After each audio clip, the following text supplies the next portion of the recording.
esta oportunidad vamos a tratar el tema de impuesto a la renta para no domiciliados. Mi nombre es Orlando Marquesi, yo soy socio de PricewaterhouseCoopers, soy el líder a cargo del área tributaria, soy abogado de profesión y tengo más de 20 años de experiencia en impuestos.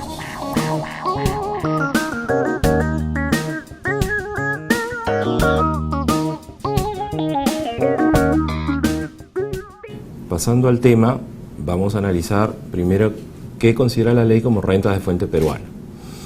En lo que son servicios, la asistencia técnica, los servicios digitales y las regalías, y en ganancias de capital, la enajenación de derechos, acciones, enajenación de bienes que sufren desgaste. Y en otras rentas de fuente peruana consideradas por la ley también es la colocación o utilización de capitales en el país, dividendos y la explotación de bienes. Entonces, en lo que es renta de fuente peruana, vemos que el impuesto a las personas jurídicas no domiciliadas en el país se determina aplicando las siguientes reglas, ¿no? Las siguientes tasas. Intereses provenientes de créditos externos, 4.99, sujeto a ciertos requisitos, como que la moneda entre al país, que la tasa de interés no sea mayor a prime a 7 puntos.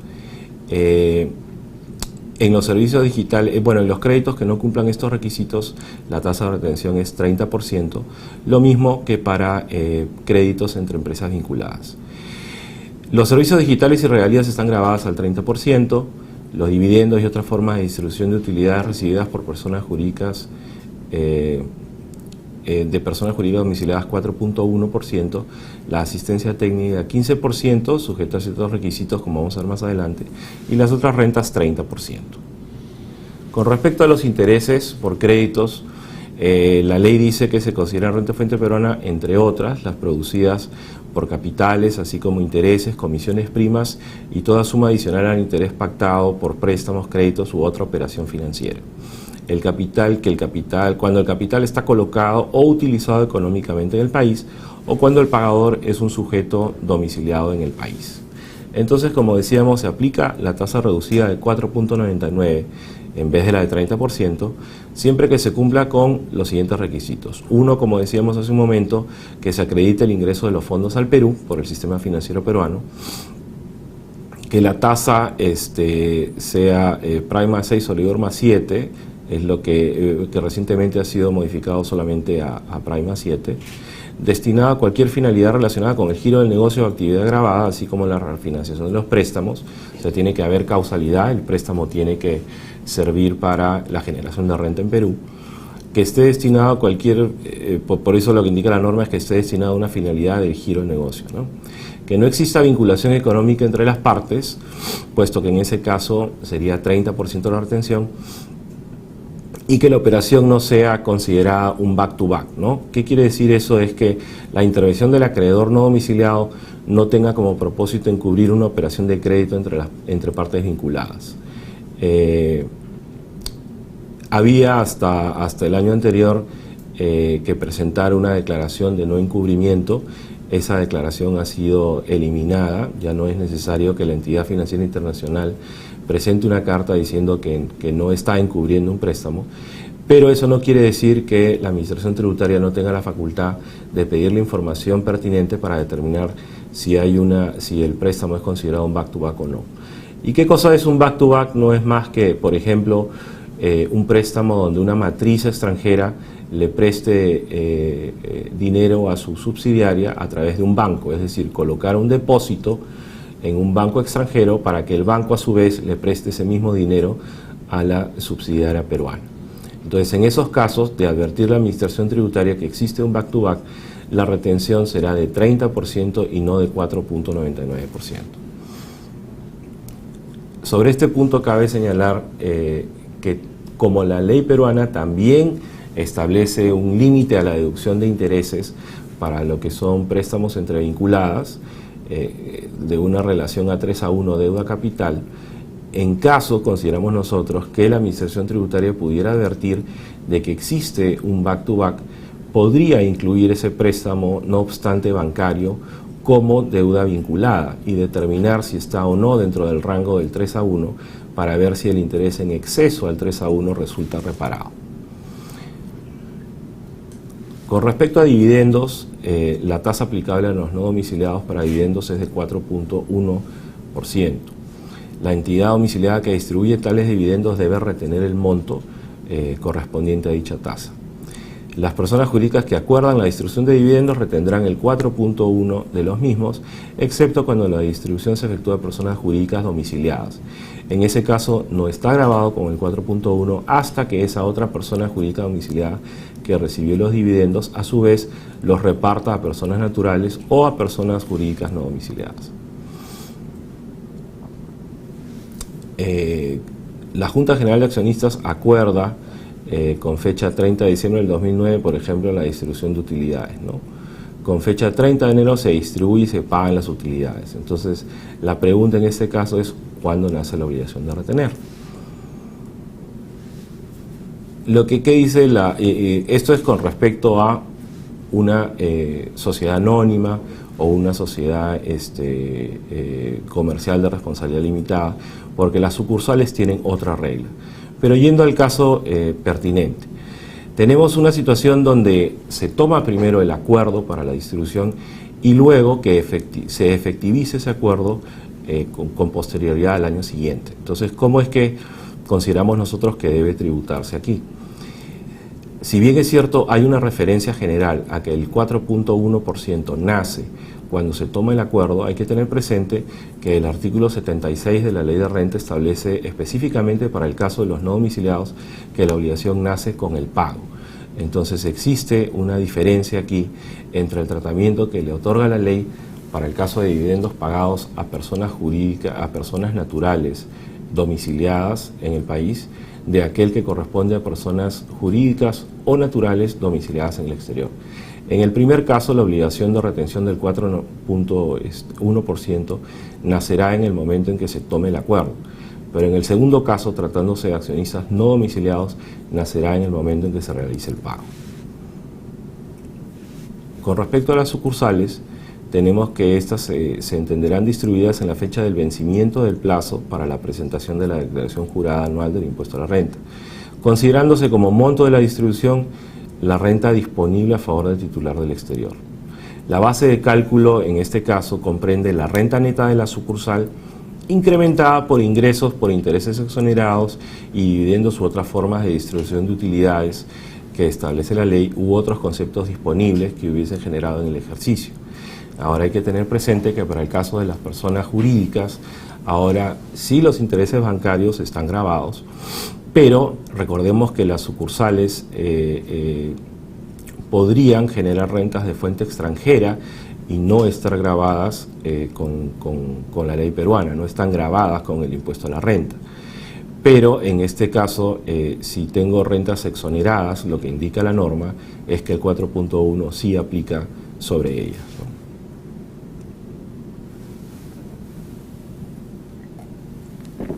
Con respecto a las regalías, la ley de impuesto a la renta considera que es toda prestación por la cesión en uso de programas o instrucciones para computadoras, software y por la información relativa a la experiencia industrial, comercial o científica. La renta es de fuente peruana cuando los bienes o derechos por los cuales se pagan las regalías se utilizan económicamente en el país o cuando las regalías son pagadas por sujetos domiciliados en él. Entonces, por ejemplo, aquí tenemos en la cesión de uso de software, si la licencia de uso de derechos patrimoniales puede ser un caso, o la cesión parcial de los derechos patrimoniales sobre el programa a la explotación del mismo por parte del cesionario. O sea, ¿cómo funciona la lógica de la norma? No hay regalías cuando la contraprestación corresponda a la cesión definitiva, ilimitada y exclusiva de los derechos patrimoniales del programa. Esto se considera como si fuera una compraventa. O cuando se retribuye la adquisición de una copia del programa para el uso personal del adquirente. En esos casos no se considera regalía, ¿no? Aquí se considera configurada una enajenación. Para el caso de la asistencia técnica, considera la ley que son rentas de fuente peruana la obtenida por asistencia técnica utilizada económicamente en el país, de acuerdo con el artículo 9, inciso J. ¿Y qué dice el reglamento sobre la asistencia técnica? Es que es todo servicio independiente suministrado desde el exterior o en el país por el que el prestador se compromete a proporcionar conocimientos especializados necesarios en el procedimiento productivo, de comercialización, de prestación de servicios o cualquier otra actividad realizada por el usuario. Esto incluye también el adiestramiento de personas para la aplicación de conocimientos especializados. Se considera asistencia técnica, entre otros, de acuerdo a la ley, los servicios de ingeniería, la investigación y desarrollo de proyectos y la asesoría y consultoría financiera para bancos. Lo que es importante resaltar sobre el concepto de asistencia técnica aquí es que aquí hay una transmisión de conocimientos no patentables, a diferencia de lo que veíamos para el caso de la regalía, donde la transferencia de conocimientos o de know-how es considerada también regalía para efectos de la ley. La asistencia técnica lo que busca es que una empresa me preste a mí, me transfiera conocimientos no patentables. Durante la prestación del servicio haya un acompañamiento con el usuario y eso me lo graban como asistencia técnica. Contrario a eso, si lo que hago es adquirir del exterior un manual de fórmulas o conocimiento especializado patentable, eso lo tendríamos que tratar como regalías. Entonces, un ejemplo de cómo es la diferencia entre el tratamiento de know-how o regalía y asistencia técnica podría ser, por ejemplo, que una compañía peruana adquiera una fórmula, una patente de fabricación a una empresa extranjera, la grave como regalía, pero a la hora que empieza a tratar de producir, en el proceso productivo, el producto no sale realmente como debería, como se esperaba. Entonces imaginemos que en ese caso la empresa peruana se comunica con el extranjero que le cedió la patente y le dice, ¿sabes qué? La verdad es que el producto no está saliendo igual, necesito que me envíes a alguien que nos explique cómo realmente cómo fabricarlo. Ese segundo servicio sería una asistencia técnica, o sea, ya hubo una transferencia de conocimiento especializado anteriormente que tratamos como regalía, pero ahora cuando venga una persona a ayudarme en el proceso de la fabricación, ya sería una asistencia técnica, ¿no? Lo que hay que tener presente aquí es que hay casos en los que podría, para determinado usuario del servicio de asistencia técnica, ser considerada en los términos de la ley como asistencia técnica, o podría ser simplemente considerada como un servicio ordinario de asesoría o consultoría que no calificaría como asistencia técnica. ¿Y en qué caso se da eso? Imaginemos, para una empresa comercializadora de cemento o, digamos, una empresa que fabrica cemento, que lo que necesita es una asesoría del exterior para ver cómo hace para cotizar sus acciones en la bolsa de los Estados Unidos, digamos, en la bolsa de Nueva York. La contratación de ese servicio legal no será una asistencia técnica. ¿Por qué? Porque no es un servicio especializado que se necesita en el proceso productivo de comercialización o de prestación de servicio de la empresa de cementos. Es simplemente un servicio final, contrato una asesoría para que me ayude a cotizar mis acciones en el extranjero. No es mi negocio dar asesoría legal como cómo cotizar en el extranjero. Pero veámoslo desde otro punto de vista. Imaginemos que un estudio de abogados peruano, que a su vez asesora a esta empresa de cementos, tiene un contrato de asesoría para poderla ayudar a cotizar sus acciones en el extranjero. Entonces, este estudio de abogados contrata al mismo estudio de abogados de Nueva York y le dice, necesito que me asesores en cómo llevar a cabo este proceso, ¿no? El de cotización internacional. Entonces, el estudio de Nueva York le presta un servicio al estudio jurídico peruano, a través del cual le va a ayudar, a explicar, a acompañar en el proceso de cotización internacional de las acciones de su cliente en la bolsa americana. En este segundo caso sí habría una asistencia técnica, porque habría un servicio necesario para el estudio jurídico peruano en su proceso de prestación de servicios, para poder apoyar a su cliente, habiendo ahí sí una transmisión de conocimiento no patentable y un acompañamiento en el proceso. Entonces, lo que hay que tener muy claro en el caso de asistencia técnica es ver quién es el receptor y si efectivamente ese servicio es necesario en su proceso productivo de comercialización de prestación de servicios y que no termine siendo un servicio final que no sería asistencia técnica, ¿no? Sobre esto, lo que hay que también ser preciso es en el alcance del término necesario. O sea, hay cosas que son necesarias pero no indispensables. En los términos de la ley lo que dice es que sea necesario. Eso quiere decir que con ese servicio yo me voy a apoyar para poder prestar un mejor servicio, generar mayor renta, pero no quiere decir que en ausencia de este servicio que el negocio no pudiera caminar. O sea, podría seguir caminando el negocio, solo que no sería probablemente tan eficiente o no podría sacar un provecho mayor. Con respecto a lo que les he comentado de que tenga que haber un acompañamiento, es importante señalar que la ley establece algunos casos donde siempre se considerará asistencia técnica. ¿Y cuáles son esos casos? Los servicios de ingeniería, el servicio de investigación y desarrollo y la asesoría y consultoría financiera a bancos. Ahí no es necesario que tenga que haber este acompañamiento o que me enseñen realmente cómo es que debo aplicar yo la ingeniería.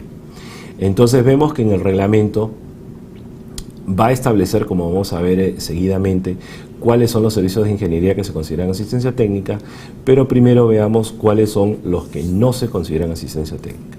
Entonces, un primer caso son contraprestaciones pagadas a trabajadores del usuario por los servicios que prestan al amparo de su contrato de trabajo.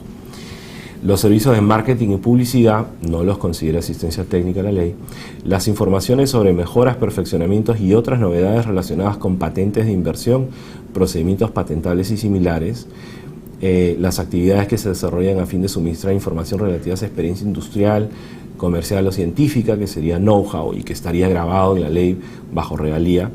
Y la supervisión de importaciones. Esas son las que de ninguna manera se consideran asistencia técnica. Luego tenemos que la norma señala un criterio de utilización económica para determinar que esté o no grabada la asistencia técnica. Y que ese criterio de utilización económica se refiere a que el servicio sea consumido en el país cuando la entidad domiciliada registra esta contraprestación como costo o gasto, ¿no? Ahí es utilizado en el Perú.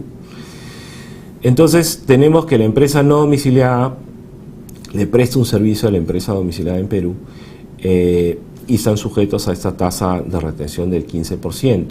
Hay una obligación de presentar en este caso una declaración jurada del prestador del servicio en la que declare que prestará y registrará el ingreso y un informe técnico de la firma de auditores. Esto era, ahí vamos a comentar posteriormente la última modificación sobre este artículo, pero para contarles un poco la historia, estos eran los dos requisitos que señalaba la ley cuando originalmente salió. Entonces la primera pregunta que uno podría hacerse aquí es ¿cuándo se requiere contar con esta certificación? Se requiere contar con ella cuando me presenten la factura, cuando se haga el pago o al final del ejercicio, ¿no? Entonces, si vamos a una interpretación literal de la norma, podemos ver que, como dice, presentar una declaración jurada en la que la empresa no domiciliada, en la que ésta declare que prestará los servicios de asistencia técnica, uno podría interpretar que se estaba refiriendo a antes de prestar la asistencia técnica. La interpretación práctica, sin embargo, es que solo con el requerimiento expreso de la Administración Tributaria de la certificación o el informe de asistencia técnica, tendría que presentarse, ¿no? Por tanto, no necesitaríamos contar con ello cuando se haga el pago, sino por lo menos contar con ello a solicitud de la Administración Tributaria, cuando ella lo requiera. Y el informe de certificación, cuando los servicios hayan concluido, es la primera interpretación, puesto que el informe debe servir para verificar que la asistencia técnica ha sido ya prestada. Entonces, presupone que primero se haya prestado el servicio para luego en la certificación ver con la documentación necesaria constatar que el servicio fue un servicio real, ¿no? Entonces, ¿qué pasa aquí con los servicios continuados, ¿no?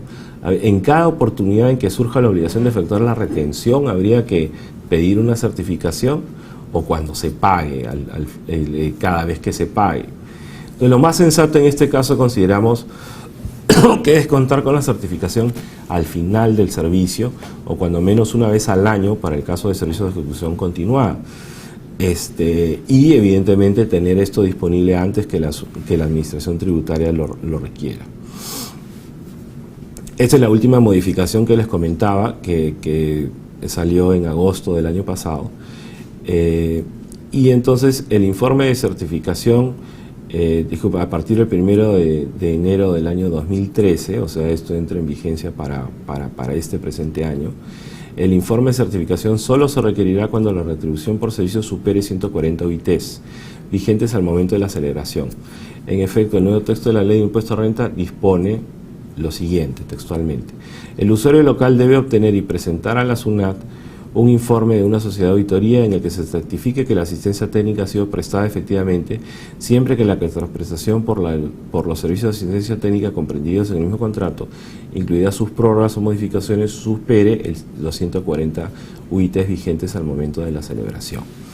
Entonces, lo que ha querido hacer el legislador aquí es no pedir certificaciones de asistencia técnica por cualquier servicio, sino solo aquellos que tengan un importe considerable y que así lo justifiquen, ¿no? Ahora, ¿qué pasa con una persona natural no domiciliada que presta un servicio a una empresa peruana? ¿Qué es lo que sucede? ¿La tasa sería 15%?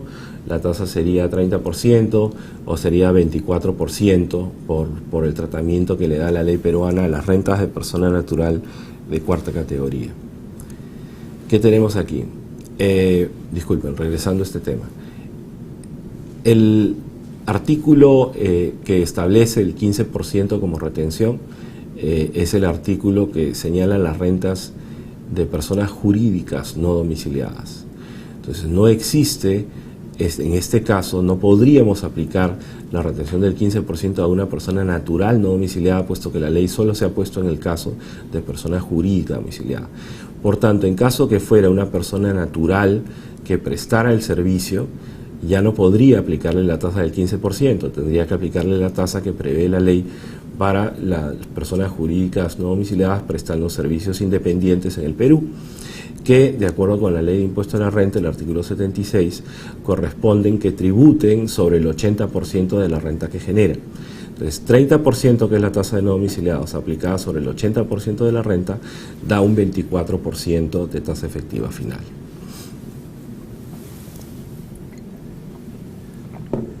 Con respecto a los servicios de ingeniería, que les comentaba que la norma considera que son servicios de asistencia técnica obligatoriamente, la norma establece que se consideran servicios de ingeniería a la ejecución y supervisión del montaje, instalaciones y puesta en marcha de las máquinas, equipos y plantas productoras, la calibración, inspección, reparación y mantenimiento de las máquinas y equipos y la realización de pruebas y ensayos, incluyendo control de calidad, estudios de factibilidad y proyectos definitivos de ingeniería y arquitectura. Entonces, lo que sea montaje de maquinaria, que es muy común aquí, siempre va a ser asistencia técnica. Así no exista transferencia de conocimientos no patentables, como les dije. Luego podemos comentar aquí un informe de la Administración Tributaria, el 021-2005.